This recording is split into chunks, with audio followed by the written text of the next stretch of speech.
crazy, strange, and the weirdest news. You can't make them up, they're bizarre but true. It's loose screws in the news. Hey, it's Mel. And Scott. This is Loose Screws in the News. This is where we share stories of dumb criminals, odd news, weird headlines, and just crazy people doing unusual things that might make you think they got a few loose screws. And make sure you like, comment, and share this channel. And we already have 32 subscribers. So I know. We're going to be retiring soon. We We've made are. so much money. It's incredible. 32 subscribers. Watch out, world. We're about to go viral.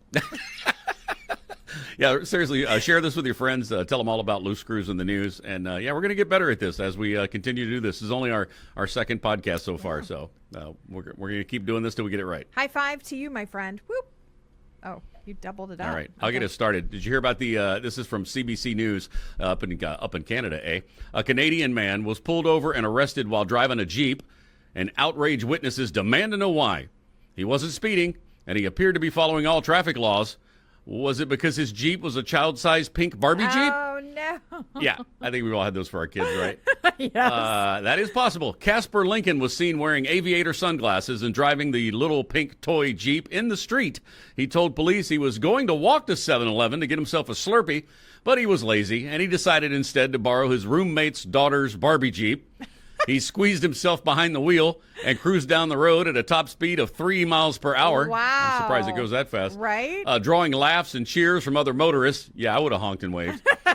But then the fun was over. Officers ordered him to pull over and place him in handcuffs. Some witnesses insisted he was doing nothing wrong and argued that the arrest was a little excessive, but cops weren't amused. They ticketed him for driving a motorized vehicle in traffic without a license and insurance. I don't know how you get insurance on a pink Barbie Jeep. They also suspected he was intoxicated, which they later confirmed. Yep, he was drunk when the breathalyzer got him over the legal limit.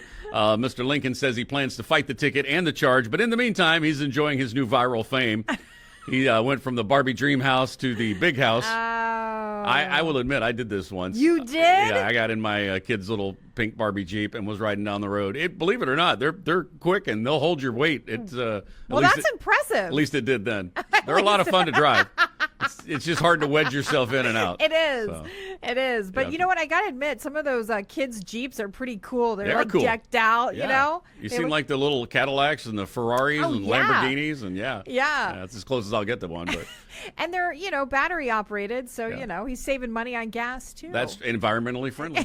Sure. just a little A bit. little mini Tesla.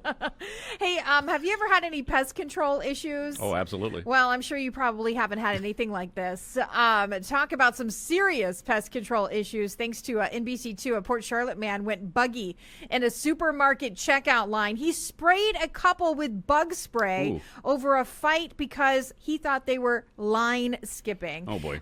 Daniel Kennel was upset at the couple while in the checkout line, and an investigation revealed that a woman was waiting for her husband at a line in Publix when Kennel approached and tried to get in front of her. Look, the victims began placing their items on the checkout belt, and Kennel began to do the same. And then he escalated the argument, right? But you thought maybe it ended there, but no, it didn't. As the couple exited the store, Kennel ran out behind him, where he really lost his repellent composure. Oh, boy. Thanks. And sprayed them both in the face with bug spray before scattering away, leaving the scene, or you could say bugging out. Wow. I know Police might call that a raid. Raid. you thought my puns were bad. He really brought the deet to the beef. Oh, boy. I know. So what do you would say that? What is the etiquette on that? Like, is the first to put down the marker, the stick, or the first to put their items on the belt? Like, what is the proper etiquette in cutting in line? Well, considering it's a line, I would think the person who was in front would go first. That's A. Yeah. But it does raise the next question. What if you get there at the same time, though?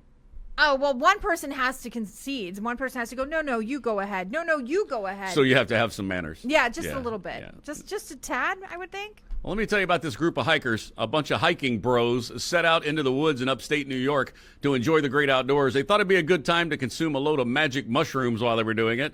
That's what they told their rescuers who had come to find them, because they were experiencing a debilitating high. Wow. I don't know what a debilitating high is, but I am willing to try. The New York State Forest Rangers say the group was found in the Slide Mountain Wilderness about 20 miles west of Woodstock. One of the hikers called for help and admitted they'd taken psychedelic mushrooms and were all struggling. We're struggling, man. Rangers teamed up with local firefighters to locate the group and guide them back to safety. Once at the trailhead, they were checked out by paramedics and given a ride back to their rental cabin. They were just hiking up to Magic Mountain. Oh my God! Yeah. I can tell you I haven't tried shrooms. Oh, you have? No, I have not. Is Oh. what I said. I have not. Because your mom might listen to this. Well, I that's see. not why I haven't tried it. Yeah, no, I haven't done the shrooms thing. I haven't, but I found out that, well, maybe I shouldn't put my sister on blast. I'll just forget that part. Yeah, it goes out on the internet. Yeah. We won't say anything about your sister. Shh, I'll keep my mouth shut. So Yahoo News really should have titled this crazy story, 3 Weddings and a Felony.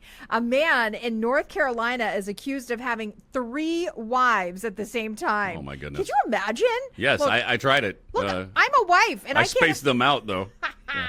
Well, I'm a wife, and I couldn't imagine having 3 of me, if you want to know the truth. But according to Davidson County Sheriff's Office, and the man's name is Harry Irvin Burdick Jr. Okay, I had to space that out. They always a little have bit. multiple names. I don't know why, but anyway, he has 3 marriage licenses with 3 different women, and all 3 marriages took place in North Carolina, but in 3 different counties. Well, at least he spaced them out. Right? You know, got to allow a little bit of a time to get from one to the other. I'm sure it was between fights where he's like, I just need to drive this off. I just need to cool off. Yeah, just go to the next county over. Exactly. Yeah. I'll go see my other wife. Detectives were unable to locate divorce proceedings, so that's why they knew that he was married to 3 different women. So I guess he said, I do, and then he said, again, I do, and I do. And I did. Again, yeah. Yeah, I did the 3-wife thing, but I spaced them out by a couple of years, you know, because 3 at once, and 3 of you at once?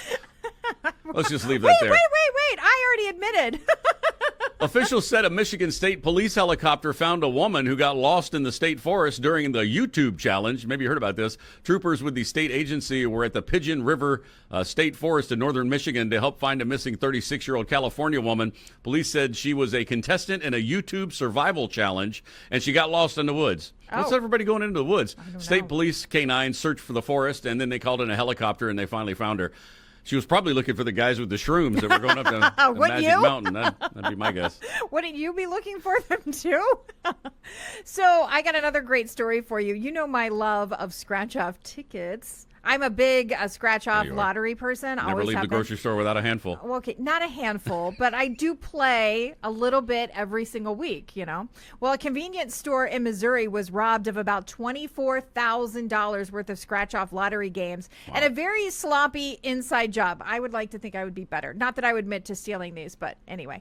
The 34-year-old Kelsey Lynn Schnetzler was the manager of the store, and she would routinely place a cup over the store's surveillance camera. Smart. And then unlock the safe where the book of lottery tickets were kept. And then she did this over the course of about 5 months, and she even cashed in some of the winning tickets at the same store. My thought is, if you're going to rob that store, don't work there. And then don't cash in the tickets either. She ended up fessing up to the crime, and turns out her lucky numbers are 5150. I guess she finally scratched off her career in crime off her bucket list. Oh, my goodness. Yeah. She won her ticket straight to jail, didn't she? Yes, she did. Ba-doom ching. Where's the rim shot when we need one? I know. Hey, the ding-dong ditch prank. It's been trending lately in the news and on social media, not for good reasons, though. So that's what residents of an apartment complex thought was going on when their doorbells kept ringing in the middle of the night. They were wrong. It turns out teenagers were not the ones ringing doorbells and running away for TikTok likes. It was a single slug, just a little slug. Oh. A mischievous mollusk had been sliding up and down the metal doorbell plate, triggering the buzzer and waking up the entire building. They only discovered this after frustrated and annoyed residents called the police. Officers investigated, and they saw the slug's slime trail glistening across the sensors. Ooh. A police spokesperson said that they had talked to the slug. The slug had been brought down to size, taught about its territory boundaries, and placed on a nearby stretch of grass. Oh, okay. Sounds like they had a stalker slug. It's probably stalking somebody there. Very nice. Yeah. I heard a joke once. It was a snail joke, and it took me years to get it. But it was... I've heard a few snail jokes myself, but nothing I can tell here. Okay. That tops mine. Snail trail? Never mind. No, let's hear yours. No, mine Oh, had... please. We can't not hear it now. Mine was, it's something, I'm probably going to mess up the punchline, but it's basically, I hope you do. there, a snail crossed the yard and then went up to this neighbor's house, and it rang the doorbell, and it took probably, a couple of days for it to go from the yard to the house. And when it rang the doorbell, it looked at the owner, and the owner was like, what the heck? And the snail goes, well, what the hell did you do that for? Because he threw them in the yard, and it took the snail over 4 days to get there. Gotcha. That was my joke. It took me forever to get that joke. I So, was young when I heard it. when it comes to loose screws of the news, I'm one of them. let me tell you this story. A St. Louis Circuit Court judge signed an arrest warrant for a guy who stabbed his cousin over a box of rice. The St. Louis Metropolitan Police Department said Keith Butler was mad at his cousin over the aforementioned rice and chased him down with a firearm. Oh, my. The cousin attempted to hide in a car. Butler found his cousin and shot him while in the vehicle. The victim suffered a gunshot wound to his hand, probably still holding the rice. Oh. Police said Butler had sent messages to the victim's sister the day prior saying he's going to shoot his cousin over the rice. Butler allegedly continued to relay threats to the victim's sister. I told you I'm going to shoot him if he keeps taking my rice. Oh, my gosh. The St. Louis Circuit Attorney's Office charged Butler with first-degree assault, unlawful use of a weapon, blah, blah, blah. The arrest warrant doesn't allow for bond, so he's going to be behind bars. I don't know if they get rice in jail or not, but I don't know. Must have been the San Francisco variety. Oh, I mean, the God. good stuff, Was it sticky rice? I don't know. Is it sticking to him? Is the charge sticking I to see him? what you did there. That's what I got. A Palm Coast woman, I got to tell you about this. I don't know if she's necessarily a knucklehead. She might be a little brilliant, and I'll explain why. She's accused of swapping price tags at Target to pay less for the larger ticket items. Kind of brilliant. Isn't it though? I mean, it is until you get caught. But according to Loss and Prevention, Carla Nish removed price tags from clothing and replaced them with cheaper tags. And then she placed a pencil box price tag on a Lego set. We all know how expensive Legos are. Yeah, we do. Especially with their new set that just came out. It's like $1,000. Yeah, the Death Star. Yeah, Death Star Star Wars. one. Anyway, she allegedly used the self-checkout to ring up $19.50 for about $300 worth of goods. Wow. She was obviously arrested, and she's currently on probation for shoplifting, but she put the low in low prices for sure. Hey, you mentioned Legos. That reminds me of this story. A New Zealand woman set the Guinness World Record for, get this, running barefoot across Lego bricks. Oh, Gabrielle Wall completed the 100-meter sprint over loose Lego pieces in 24.75 seconds. Why? She ran 328 feet.